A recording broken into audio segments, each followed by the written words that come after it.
ఈ కథ చాలా పాతది. ఒకానొక దేశంలో ఎలిజబెత్ అనే రాణి ఉండేది. ఆ రాణి స్వయంవరానికి ఏర్పాట్లు జరిగాయి. అక్కడికి చాలా మంది రాజులొచ్చారు.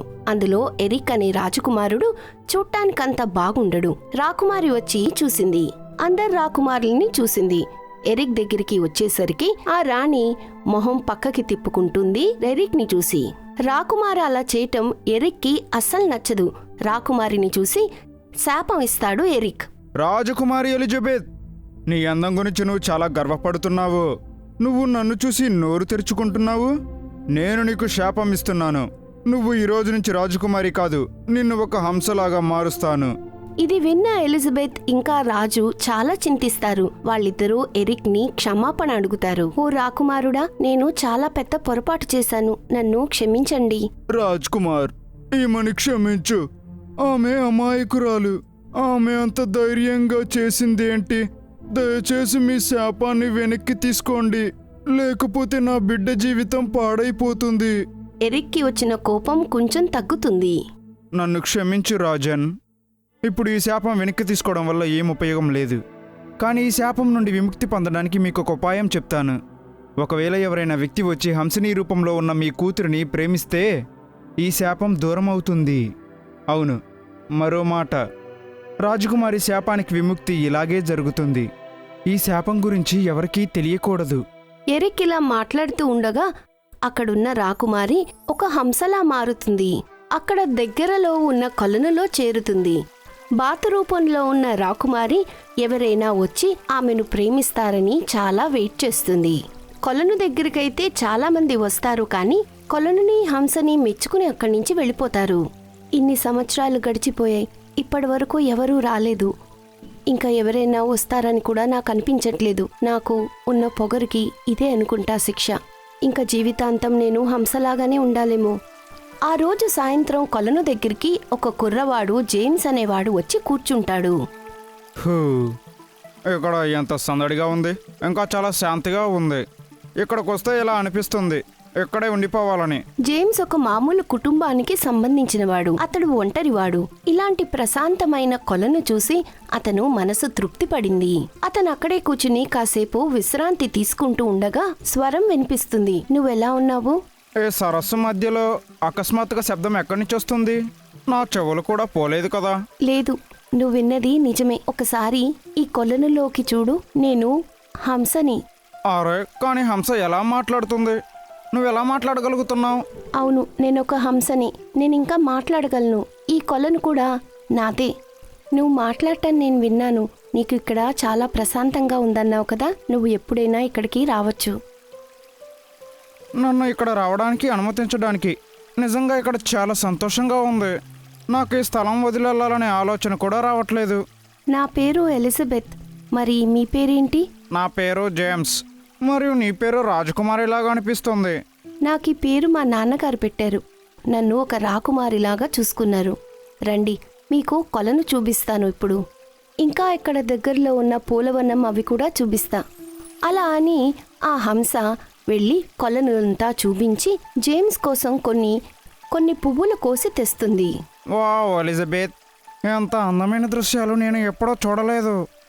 మీతో సమయం గడుపుతూ మాట్లాడుతుంటే చాలా బాగా అనిపిస్తుంది.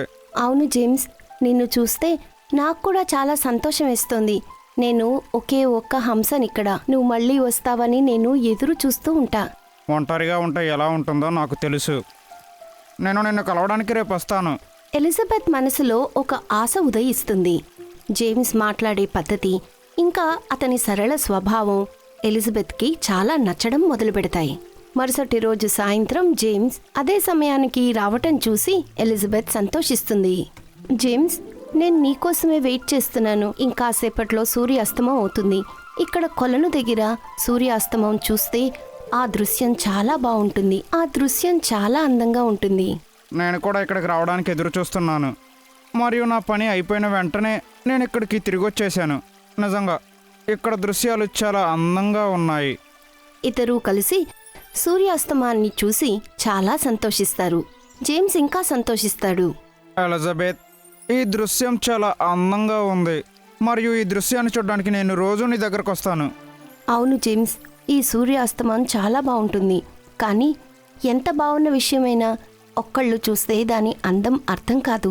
ఎలిజబెత్, నేను నీ దుఃఖాన్ని అర్థం చేసుకోగలను. ఇప్పుడు నువ్వు ఒంటరిగా అనుకోకు.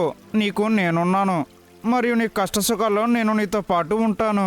జేమ్స్ అలా చెప్తూ ఉంటే ఎలిజబెత్కి చాలా సంతోషం వేస్తుంది. సంతోషంతో కళ్ళల్లో నీళ్లు తిరుగుతాయి. చాలా సంవత్సరాల తర్వాత ప్రేమ అనుభవం కలిగింది. జేమ్స్ నచ్చడం మొదలుపెట్టాడు. ఎలిజబెత్కి ఇప్పుడు అర్థమైంది, మనిషి శరీరం, అందం వీటన్నిటికన్నా అతని మంచితనం, మనిషి ప్రవర్తన ఇంకా చాలా మంచిది అని. జేమ్స్కి కూడా ఎలిజబెత్ నచ్చడం మొదలుపెట్టింది. కానీ జేమ్స్ ఎప్పుడూ ఒకటే ఆలోచించేవాడు, ఒక హంస తన ప్రేమని స్వీకరిస్తుందా అని. ఒకరోజు కొలను దగ్గరికి జేమ్స్ రాడు. అది చూసి ఎలిజబెత్ కంగారు పడుతుంది. జేమ్స్ మంచిగానే ఉన్నాడు కదా అని మాత్రమే తను మనసులో ఆలోచిస్తుంది. జేమ్స్ ఇవాళ రాలేదు, ఏదైనా కష్టంలో లేడు కదా. ఓ భగవంతుడా, ఆయన్ని నువ్వే కాపాడాలి. మరుసటి రోజు సాయంత్రం కాకుండా జేమ్స్ మధ్యాహ్నమే వస్తాడు. అది చూసి ఎలిజబెత్ వెంటనే మాట్లాడుతుంది, జేమ్స్, నువ్వు నిన్నెక్కడికి వెళ్ళావు? మొన్న మనం కలుసుకున్నప్పుడు నిన్న రావని నాతో చెప్పలేదే. నేను చాలా కంగారు పడ్డాను. అంతా బానే ఉంది కదా. ఇంకెప్పుడు ఇలా చెయ్యకు జేమ్స్, నువ్వు. నాకు చాలా బాధేసింది. అయ్యో, నన్ను క్షమించు ఎలిజబెత్. నేను త్వరగా చేయాల్సిన పని ఉంటే వేరే ఊరు వెళ్ళాను. మరి ఈరోజు పొద్దున్నే తిరిగి వచ్చాను. ఇక నుంచి నీకు చెప్పకుండా ఎక్కడికి వెళ్ళను. ఇలాంటి పొరపాటును చేయను. మిమ్మల్ని ఆందోళన పెట్టాలని అనుకోలేదు. అలా తన కోసం చింతించడం చూసి జేమ్స్కి ఈ విషయం చాలా నచ్చింది. తన తల్లి తర్వాత ఇలా చేసిన వాళ్ళు ఎవరూ లేరు. ఇవన్నీ చూసి జేమ్స్ మనసులో ఎలిజబెత్ మీద గౌరవం ఇంకా ప్రేమ పెరిగింది. ఎలాగైనా సరే తన ప్రేమని చెప్పాలనుకున్నాడు. ఎలిజబెత్, నేను నీకు ఒకటి చెప్పాలనుకుంటున్నాను. చెప్పు జేమ్స్, ఏంటి విషయం? నేను నిన్ను చాలా ప్రేమిస్తున్నాను. మరి ఇప్పుడు నా మనసు నీతోనే ఉండాలని కోరుకుంటుంది. ఈరోజు ఉదయం లేచి సమయం కోసం ఎదురు చూస్తున్నాను, ఇక్కడికి రావడానికి, నిన్ను కలవడానికి. ఇలా అనగానే అక్కడున్న హంస ఒక అందమైన రాకుమారి కింద మారిపోతుంది. ఇది చూసిన జేమ్స్కి చాలా ఆశ్చర్యం వేస్తుంది. అరే ఎలిజబెత్, నువ్వు మనిషిగా ఎలా మారావు? నువ్వు రాజకుమారిలాగానే అనిపిస్తున్నావు. అవును ప్రియమైన జేమ్స్, చాలా సంవత్సరాల క్రితం నేను ఒక రాకుమారుడిని అవమానించాను. అప్పుడు ఆ రాకుమారుడు నాకు శాపం ఇచ్చాడు, నేను హంసిని కింద మారిపోతానని. ఎవరైనా వచ్చి నన్ను ఇలా ప్రేమించకపోతే నేను అనుకున్నాను, నేను ఒక హంసలాగే చనిపోతాను ఇంకా అని. కానీ నీ అసలైన ప్రేమ నన్ను ఈ శాపం నుంచి విముక్తిరాల్ని చేసింది. కానీ నువ్వు రాజకుమారివి కదా, నువ్వు నాలాంటి మామూలు వ్యక్తితో ఎలా ఉంటావు? నిన్ను కలిసిన తర్వాతే అసలైన ప్రేమ అర్థమైంది. ఒక హంసని చూసి ప్రేమించే మనిషి అతను రాజకుమారుడు కన్నా, రాజు కన్నా పెద్దవాడు. మనిషి తను చేసే మంచి పనులు బట్టి పేరు తెచ్చుకుంటాడు. నీకన్నా గుణంలో ధనవంతుణ్ణి నేను జీవితంలో ఇప్పటివరకు ఎప్పుడూ చూడలేదు. నేను నిన్ను పెళ్లి చేసుకోవాలనుకుంటున్నాను. నువ్వు నన్ను పెళ్లి చేసుకుంటావు కదూ? అవును ఎలిజబెత్, నేను నిన్ను చాలా ప్రేమిస్తున్నాను. నీతో ఉండలేననే ఆలోచన కూడా చేయలేను. ఇలాగా జేమ్స్ ఎలిజబెత్ పెళ్లి జరుగుతుంది. జేమ్స్కి రాజ్యం కూడా దక్కుతుంది.